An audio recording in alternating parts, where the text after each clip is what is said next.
You're about to play an unfinished level from The Last of Us Part 2.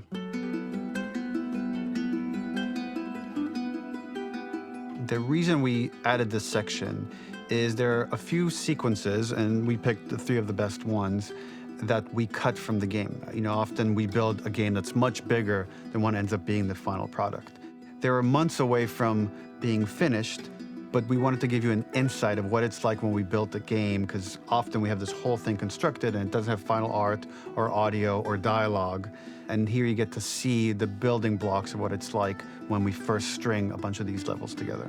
This is the intro to the first deleted level, and this one is the roughest of the 3.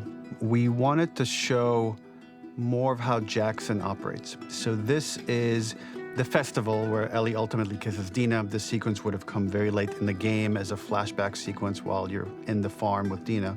And we wanted to show what is the rest of Jackson doing, and wanted to put on the stick, make it interactive. So you could see when you're outside, there are all these almost like carnival games that you can play. You could mix drinks, you could play with these kids that are playing a sort of clicker Marco Polo, sit down and listen to conversations. And all the different interactions were first or second pass, very, very early passes. The building blocks are there, but nothing is final. And ultimately, while we were very excited by this sequence, it's pretty fun and lighthearted. It just slowed things too much as we're barreling towards the end of the story at this point. So again, reminder, rough, missing audio, missing animation, missing gameplay tweaks, missing dialogue, but pretty representative of what it would have been. So enjoy.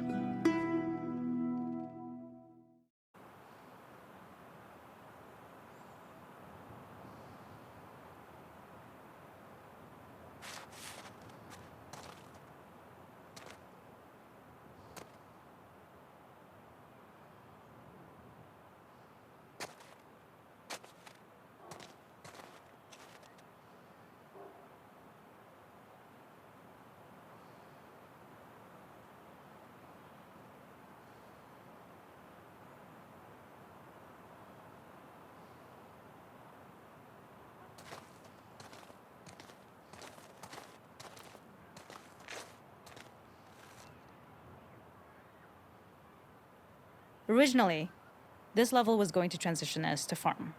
We would go all the way through to the dance, where Ellie and Dina share their first kiss. Then we would play through farm, and when Ellie plays the guitar at night, she would remember the Seth incident. So, the opening for this was a little tricky. We needed it to match at least a little what you might expect emotionally coming from prior beats, because we were already purposefully disorienting you in time and space. Remember, you just came from this huge fight. To jump straight into it would have been a little too jarring. After some back and forth, we rooted it in Ellie's nerves, calling back to her hands shaking in the theater. But this time, for a much more innocuous reason we'll find out later. She's nervous because she has a crush on Dina, who is the only reason why she's here at the dance.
Something we really wanted to do was highlight the way their lives had turned upside down since she went down this path.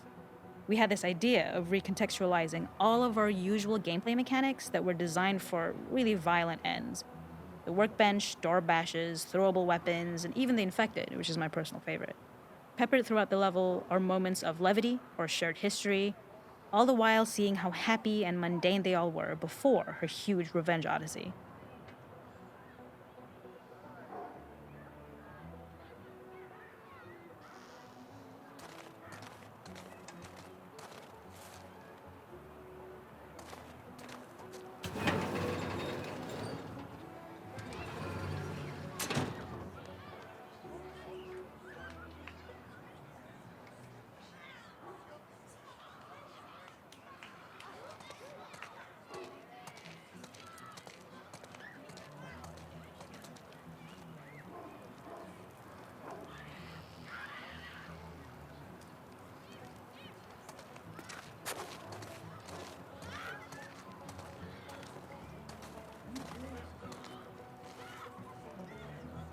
It is not a festival without one of these throwing games. This one, of course, uses our throwable system where you're often chucking explosive things or stunning things, but for a more wholesome purpose, although some people take this game really seriously. A fun aspect of this is if you did well, you could win a toy here. Ellie would place it in her pocket. If you had done this, you'd find the toy with JJ, the baby, later back at the farm. When we cut this, the toy made it through anyway because it was so cute. It is the same one you see on the tractor at the farm. Ollie the elephant.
We use our workbench a lot to make a lot of things that kill and maim and hurt people. Here, we had the silly idea of using the same feel, harkening back to the same animations, using the exact same UI to instead fix a drink. Like the workbench, you could pick your base and then you could add something to it.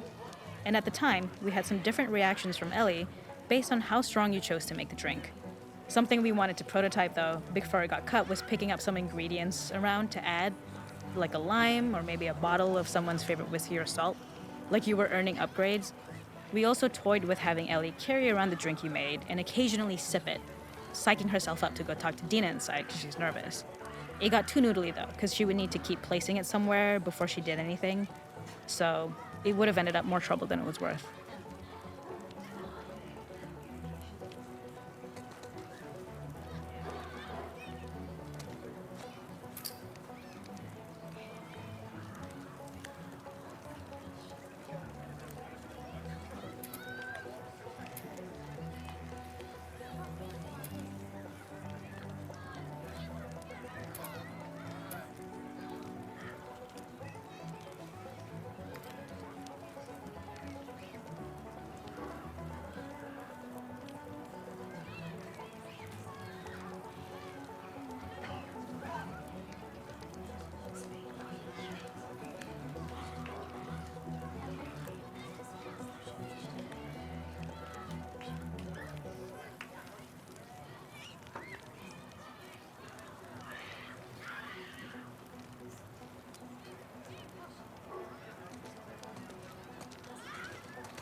The makeup artist is pretty simple. It's one of those little in-game scenes we peppered in to make it feel like Ellie had roots in the town. Hallie, our writer, mentioned that in her mind, an ex-girlfriend of Ellie's tattooed her arm to cover up her scar. So we figured this might be the only time you get to see that. We wanted to hint at it and allude to it and make it feel like there had been so much more that had been happening and so much more that Ellie threw away.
This is one of my favorite sections because I think that it achieves both the slice of life aspect of Jackson while also being a stark reminder of how dark the world that they live in really, really is.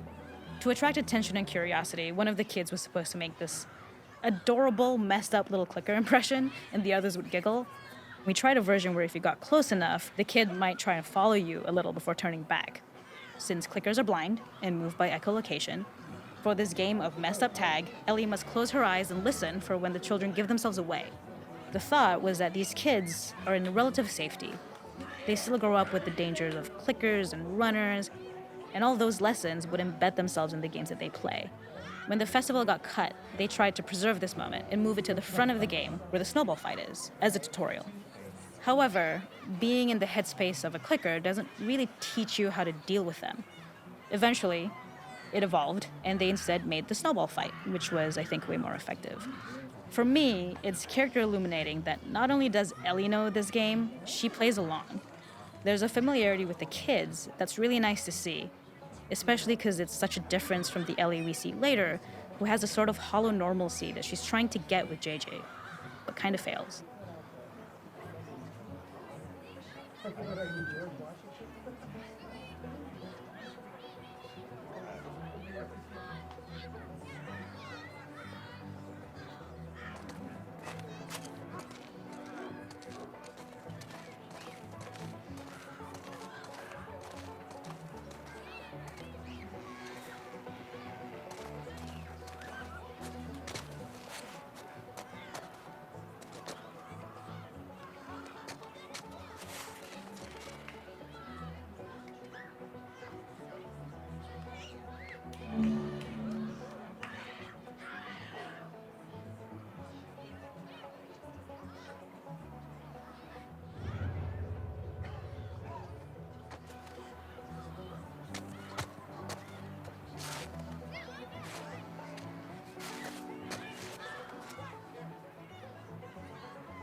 There's a hidden spot at the back that was just a bit of fun.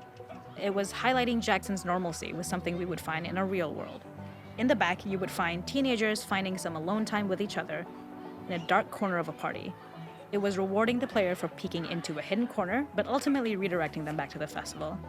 We also had versions of them smoking weed here, despite Maria's consternation, probably having gotten it from Eugene.